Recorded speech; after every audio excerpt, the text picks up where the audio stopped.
Welcome back to the Alien Spaceship Talkshow podcast. And in case you're just joining us, you're listening to the Alien Spaceship Talkshow podcast with Emmy Hikins and Trevor Gear. In America or even in Asia could say, well, I have the same mindset as you. Can we work together in some capacity, in some form? Then it gives that project a sort of a longevity, don't it? Yeah. Now, going back to music, using music as an example, when I was actively writing music, I used to try not to listen to other people's music or what was popular on the radio, because it sort of influenced your writing process. Because you've heard it, you've listened to it, you now sit down and you're trying to create something original, but because you have sort of like a sample or a prototype of a sound in your head, you sort of, in a way, gravitate towards what your memory is stored, what was stored in your memory. And as such, that's why you have similar sounding projects nowadays, where and then people will take something that somebody's already made and maybe increase the tempo or decrease the tempo, or do it in a different style. So for instance, somebody could take hip-hop music or a country music and make it into hip-hop or even to rock. It all depends on how fast the beats you can make the beat go, so yeah, you are sort of tapping from what's already there. There's nothing that is new. So nobody's created anything in the last, we could even extend it to the last 25, 50 years. Nobody is created anything that is, that stood out as being new. Yeah, I don't know if that answers it does, yeah. And I think you touched on a number of things, that very little in life is not, most things in life, put it this way, is a derivative of something else, as you rightly said, whether it's music. We have a number of influences on music we like, music we don't like even, which can come together.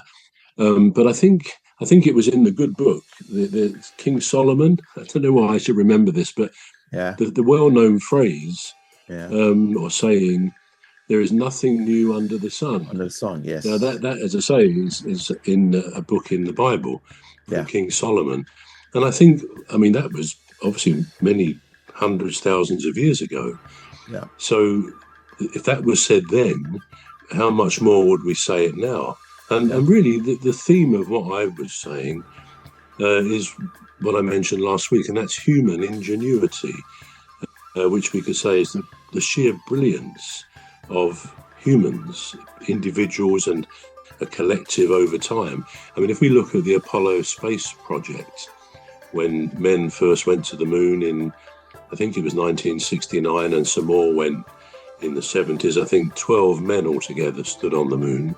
What an incredible achievement. And when you think the first flight in a heavier than air aircraft was by the Wright brothers in 1903, well, 66 years later, we've actually stepped on the moon, which is quite phenomenal. And a bit behind the Apollo project, obviously the people, certainly the first three, are very well known. Armstrong, Buzz Aldrin and Michael Collins. Aldrin and Armstrong stood on the moon, and they will be forever etched into human history, I guess, as the first humans to stand on another celestial body, another planet in a sense.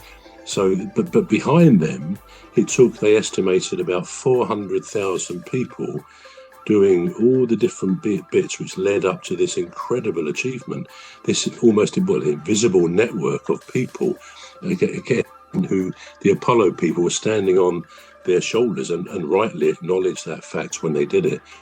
So human ingenuity in achieving that was quite incredible. And in fact, when you may or may not have read about it, there's a film, wasn't there, Apollo 13, which went completely wrong when they got into I think, beyond Earth orbit, they were flying to the moon, there was an explosion in the bit behind the command module, the big engine bit, and they could see out the window like smoke, whatever, seeping out into the atmosphere, well, not the atmosphere, into space, the vacuum of space. And what was seeping out was one or two of their oxygen tanks. And the ultimate situation there was they'd lost so much of their oxygen from that command module, which obviously was their life, that was their life hope, that they had to, on the ground, they had incredible people who worked out what they could do to get them back. But first of all, they decided they had to continue to the moon, which is still a couple of days away, go right round it and be slung back towards Earth. But they couldn't stay in the command module. They had to go into the lunar module, where there was very limited space, only for two. We're going to take a short break now. We're back shortly. You've been listening to the Alien Spaceship Talk Show with Trevor Gear and Emmy Hikins. The Alien Spaceship Talk Show podcast is looking for sponsors. If you're a company out there looking to spread the word about the products and services you provide, please get in touch with Deepstuff Radio Podcast on info@deepstuffrecords.com, or to use the contact form on our website to contact us, please visit radio.deepstuffrecords.com. Also, if you're looking to get involved on the Alien Spaceship Talk Show podcast, reach out via our Deepstuff Radio Facebook page. Thank you.